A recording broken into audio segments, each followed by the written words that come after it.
The village of Omuwa was a place where the earth was always pregnant. The yams swelled beneath the soil until they burst the ground. The rains fell until the river groaned with fish, and every season, the sound of rhythmic pounding, the thump-thump of pestles, was accompanied by the high-pitched cries of new life. But in the house of Adana, the only thing that grew was the silence. Adana was a woman of grace, with skin the color of polished mahogany, and hands that could make the most stubborn hibiscus bloom. Yet in the eyes of the village, she was a tree that refused to bear fruit.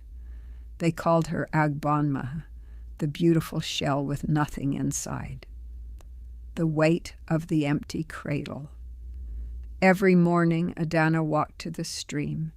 She watched the other women, their backs bent under the weight of chubby babies, wrapped in vibrant Dutch wax prints. They shared stories of sleepless nights and teething fevers. When Adana approached, the laughter would often dip into a low, pitying murmur.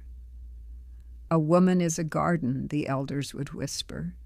"If the garden is brown, what use is the fence?" Her husband, Obinna, was a man of quiet strength. In the beginning, he brought her roots from the deep forest and herbs from the traveling healers.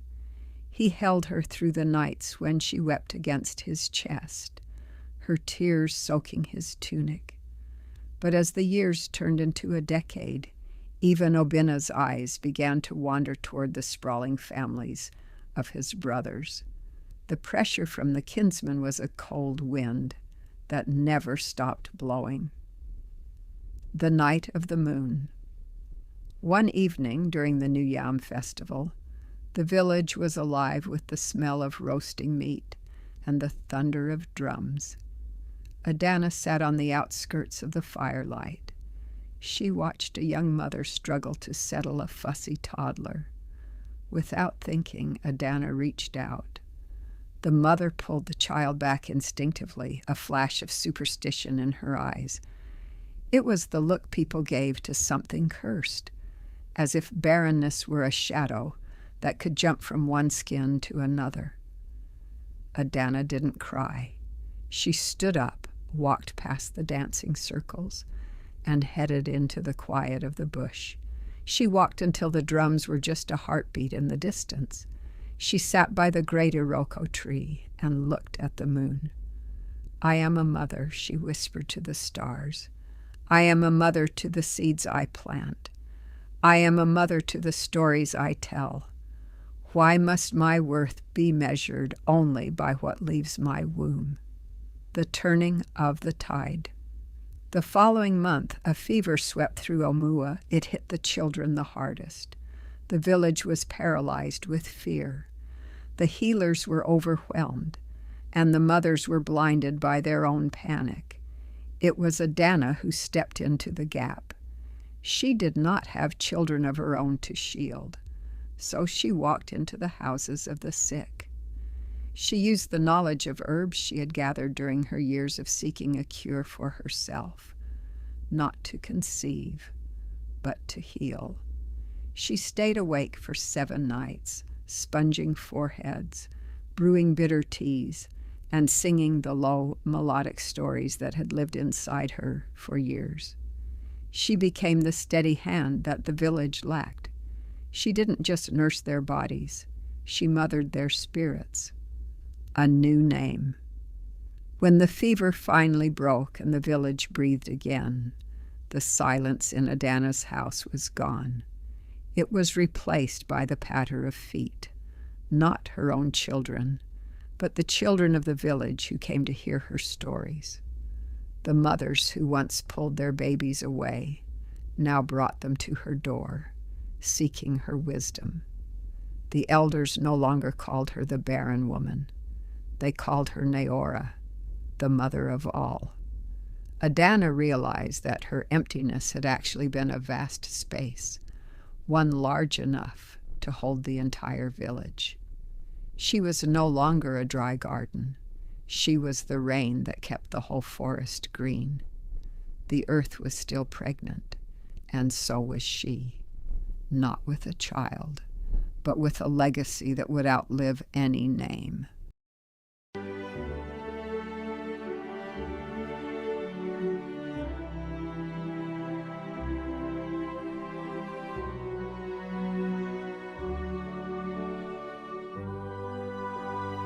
The Weaver of Whispers. In a town where the wind never blew, the air was heavy with the weight of unspoken things. People carried their secrets like heavy stones in their pockets, and over time their shoulders began to stoop and their faces grew gray. In the center of this town lived an old man named Elian. He didn't farm, and he didn't trade. He sat on a small wooden stool in the marketplace with a golden spindle that had no thread, the trade. Whenever someone felt their stone becoming too heavy to carry, they would sit before Elian. They would whisper their secret, a regret, a hidden joy, or a long-lost dream into the empty air above the spindle. As they spoke, Elian's hands would move with the grace of a dancer. To the naked eye, it looked like he was weaving nothing, but as the secret left the person's lips, a shimmering, translucent thread would appear, wrapping around the golden spindle. By the time the person finished speaking, their shoulders would straighten and their eyes would clear. They had given their burden to the weaver. The secret tapestry. For 50 years, Elian wove. People wondered what he did with the threads. Some thought he burned them, others thought he swallowed them. But every night, when the moon was high and the town was asleep, Elian climbed the highest hill. He would take the shimmering threads from that day and hook them onto the stars. He wasn't just taking their secrets.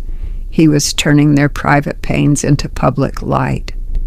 The constellations that guided the sailors and the midnight travelers were actually the woven stories of the townspeople, pinned to the velvet of the night sky, the day the wind blew. One afternoon, a young girl named Maya approached Elian. She didn't have a secret of regret. She whispered a question. What happens when you run out of room in the sky? Elian smiled, his eyes twinkling like the very stars he tended. The sky is as deep as the human heart, Maya. There is always room for one more light. Just then, for the first time in 100 years, a breeze swept through the town. It wasn't a cold wind, but a warm, fragrant one. It carried the scent of rain and blooming jasmine. As the wind brushed past Elian's spindle, the threads didn't break. They hummed. The sound was like 1,000 voices singing in harmony. The town people stepped out of their homes, looking up. For the first time, they didn't see each other as strangers carrying stones. They saw each other as part of the same song, the legacy. Elian eventually grew tired, and the golden spindle stopped spinning. But the wind never left the town again.